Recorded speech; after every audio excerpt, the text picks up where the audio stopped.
ഭാരതത്തിന്റെ സംയുക്ത സേനാ മേധാവിയായി ലഫ്റ്റനന്റ് ജനറൽ NS രാജസുബ്രഹ്മണ്യനെ നിയമിച്ച കേന്ദ്രം.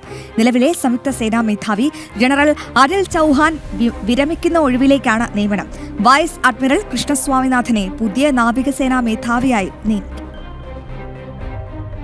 രാജ്യത്തിന്റെ സായുധ സേനയിൽ നിർണായക മാറ്റങ്ങളുമായി കേന്ദ്ര സർക്കാർ പുതിയ സൈനിക മേധാവികളെ പ്രഖ്യാപിച്ചതോടെ പ്രതിരോധ മേഖലയിലെ ഉയർന്ന തലത്തിലുള്ള പുനഃസംഘടനയ്ക്ക് തുടക്കമായി.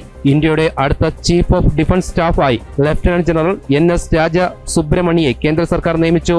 നിലവിൽ നാഷണൽ സെക്യൂരിറ്റി കൗൺസിൽ സെക്രട്ടേറിയറ്റിലെ മിലിറ്ററി അഡ്വൈസറായ അദ്ദേഹം മെയ് 30-നാണ് വിരമിക്കുന്നത്. നിലവിലെ CDS ജനറൽ അനിൽ ചൌഹാനാണ് ഇദ്ദേഹത്തിന്റെ പിൻഗാമിയായിട്ടാണ് ഇദ്ദേഹം വരുന്നത്. അതേസമയം മുംബൈയിലെ വെസ്റ്റേൺ നേവൽ കമാൻഡർ വൈസ് അഡ്മിറലായ കൃഷ്ണ സ്വാമിനാഥനെ ഭാരതത്തിന്റെ നാവികസേനയുടെ അടുത്ത നേവൽ സ്റ്റാഫ് മേധാവിയെ നിയമിച്ചു. മെയ് 31-ന് അദ്ദേഹം ചുമതലയേൽക്കും. 1987-ൽ ഭാരതത്തിന്റെ നേവിയൽ കമ്മീഷൻ നേടിയ Krishna Swaminathan communication and electronic warfare വിദഗ്ധനാണ്. ജനം, ഡൽഹി.